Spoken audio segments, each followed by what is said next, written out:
Salam rahayu-rahayu buat saudaraku sekalian yang ada di mana saja. Saudaraku, kali ini saya akan menjawab pertanyaan dari saudara-saudara kita yang sudah banyak masuk ke WA. Gus, apakah tasbih Badar Pulosaninya itu masih ada? Ini saudaraku, saya masih ada beberapa simpanan tasbih Badar Pulosani, rajanya Badar, rajanya besi, barang simpanan lama juga saudaraku. Oke, akan saya dekatkan ya saudaraku, biar kita bisa melihat secara detailnya. Seperti ini saudaraku, bisa dilihat baik-baik. Seperti ini perwujudan tasbih Badar Pulosani, rajanya Badar, rajanya besi saudaraku. Karena tasbih yang seperti ini tasbih pamungkas saudaraku, dan sangat bagus kalau dipakai zikir, apalagi kalau dipakai zikir buat memperkuat ilmu hikmah. Bahasanya kalau kita mengisi benda bertuah itu zikirnya pakai tasbih-tasbih seperti ini saudaraku, pakai tasbih-tasbih pamungkas, itu bahasanya itu lebih bagus. Seperti itu. Kalau spiritual tidak punya tasbih yang pamungkas ya repot saudaraku. Ya, tasbih itu kalau bisa dipakai buat pribadi, simpanan ya yang bagus, kurang lebihnya kan seperti itu saudaraku. Dan kalau dipakai buat media sarana keselamatan, bendanya juga kan mumpuni, seperti itu. Bagus saudaraku. Dan memang kalau ditanya tasbih Badar Pulosani yang seperti ini saya punya itu ya tidak banyak juga saudaraku. Memang ada beberapa yang masih saya koleksi, saya simpan, karena sebagian itu dulu setiap saya unggah itu selalu termaharkan saudaraku. Karena ya banyak saudara-saudara kita itu yang memang suka dengan tasbih-tasbih yang bagus, apalagi kalau dari bahan Badar Pulosani itu kan rajanya Badar, rajanya besi, masuk di pakem perkerisan, masuk pakem keilmuan saudaraku. Jadi ilmu-ilmu leluhur kita orang-orang dahulu itu di salah satu doanya itu ada bacaannya masuknya Badar Pulosani itu saudaraku. Karena yaitu tadi, makanya Pulosani itu punya sebutan rajanya Badar, rajanya besi. Seperti itu. Dan dulu saya juga pernah membuat testimoni saudaraku ya. Zaman dahulu itu tidak saya videokan saudaraku. Itu Badar Pulosani kalau didekatkan sama jenis Badar yang lain saudaraku ya. Dulu pernah saya uji coba itu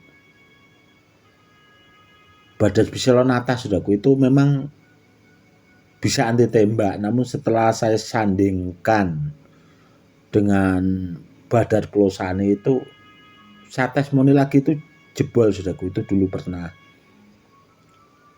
Dan Badar yang lain juga seperti itu saudaraku. Ya mungkin karena bahasanya itu diadu lah saudaraku. Namun kalau bahasanya kita punya, bahasanya kan ditaruh di kantong, itu ada Badar Biselonata, Badar Pulosani, Muntabesi Malopati, Badar Besi Empu, dan benda-benda bertuah yang lainnya ya tidak apa-apa saudaraku. karena saya pernah juga itu saya gabungkan di antara jenis badar itu tadi saudaraku. Dulu itu ada 5 badar saudaraku. Ada badar besi selonata, muta besi, dan badar tidar itu yang anti tembak saudaraku ya.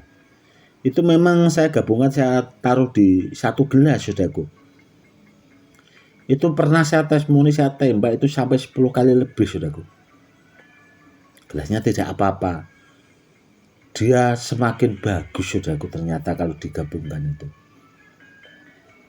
Seperti itu. Semakin bagus. Makanya yang penting benda bertuah, pesan saya itu kan barangnya asli ori dulu dan harus aktif saudaraku. Jangan bahasanya asal bendanya benar, barangnya tidak aktif, percuma saudaraku. Karena apa? Karena benda bertuah yang dari alam, contoh badar besi lonata atau muta besi yang dari alam saudaraku, itu meskipun saudaraku itu dapat bahasanya bisa testimoni anti tembak tanpa diaktifkan, namun itu kalau terus-terusan saudaraku, tidak lama jebol, lari itu kodamnya di dalam itu. Seperti itu. Namun kalau sudah diaktifkan saudaraku, dia akan permanen bahasanya itu selamanya. Asal yang penting batunya itu tidak hilang saudaraku. Itu juga yang harus dipahami. Kurang lebihnya seperti itu ya saudaraku ya. Yang penting itu tadi, kalau sudah aktif. Dan ada juga itu dulu yang konsultasi ke saya, tanya tentang pengaktifan, ya seperti itulah bahasanya agar bendanya bisa aktif. Dan waktu itu saya sarankan, namun bendanya itu dia bilangnya sudah aktif, padahal bendanya itu kosong saudaraku, belum aktif. Dan kalau ada orang-orang seperti itu saudaraku, intinya kan saya sudah menyampaikan apa yang saya ketahui. Seandainya ada saudaraku mungkin konsultasi tentang benda bertuah, kalau bendanya belum aktif atau bahasanya masih kosong itu tadi, kalau dibilangi namun masih ngeyel bahasanya sudah aktif ya. Kalau bahasanya ada apa-apa, kalau dipakai buat media sarana keselamatan ya jangan salahin saya, kan kurang lebihnya seperti itu saudaraku. Karena apa ya? Karena kebanyakan orang itu kalau tidak paham itu ngeyel saudaraku, itu yang bikin repot. Contoh, orang itu kalau dikasih edukasi buat media sarana keselamatan, kadang banyakkan orang jawabnya itu malah zaman begini kok masih pakai benda bertuah. Ternyata setelah dibegal orang itu saudaraku ya, setelah orang itu kena begal, orang itu juga baru cari benda bertuah saudaraku.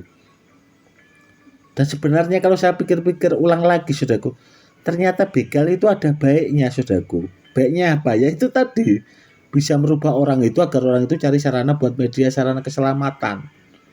Karena apa? Karena manusia itu sifatnya kan dikasih akal pikiran kan buat berpikir ya saudaraku ya. Karena apa? Orang-orang dahulu itu saja itu benda bertuah itu dipakai buat media sarana keselamatan. Bahasanya itu sudah menyontohkan saudaraku ya, bahasanya itu sudah dikasih tahu dulu bahasanya. Namun kan ya itu tadi, banyak orang-orang sekarang itu terkadang masih bahasanya menyepelekan lah, atau bahasanya ya itu tadilah saudaraku ya. Namun setelah kenyataannya dibegal orang, masuk rumah sakit, baru cari benda bertuah, repot saudaraku. Harusnya orang itu kan ya sedia payung sebelum hujan, seperti itu. Intinya itu tadi saudaraku ya, tentang kalau tasbih pamungkas ya, ini saudaraku simpanan saya itu jenis-jenis inilah. Dan yang jelas barangnya langka saudaraku, karena badar pulau saninya itu juga ya, langka sekali saudaraku. Ini kalau tidak zaman dahulu saudaraku ya, itu mungkin ya, kalau sekarang banyak nggak ada saudaraku, karena itu tadi langka. Yang jelas saudaraku ya kalau dipakai buat zikir atau memperkuat bahasanya keilmuan, ilmu hikmah itu kalau pakai tasbih yang bagus lah saudaraku ya. Yang bagus kalau bisa. Biar bisa dipakai buat andalan atau buat pamungkas, buat pemiliknya. Bahasanya kitanya itu kan masa jadi spiritual tasbihnya gitu-gitu. Dulu saya punya teman sahabat itu yang dari Bojonegoro itu, saya bilangi saudaraku seperti itu. Masa Gus itu tasbihnya jelek banget seperti itu. Padahal sampean itu kan muridnya puluhan ribu orang, mampu masalah keilmuan, masalah materi juga mampu. Masa tasbihnya gitu-gitu aja. Dan akhirnya beliau juga waktu itu cari tasbih yang bagus saudaraku. Dan akhirnya tasbih saya itu Badar Bisalonata itu ada kalau 40 tasbih itu sudah dimari sama beliau. Kan seperti itu, masa spiritual yang katanya muridnya banyak, canggih gitu tasbihnya ndak sepadan kan ya repot ya saudaraku. Karena apa? Karena orang-orang dahulu saudaraku, wali-wali Allah itu juga tasbihnya itu tidak asal-asalan. Itu tasbih-tasbih bagus-bagus itu kalau orang-orang dahulu saudaraku. Oke saudaraku, mungkin cukup sekian dulu edukasinya kali ini, semoga lebih bermanfaat. Salam rahayu-rahayu, salam hormat saya Gus Edi.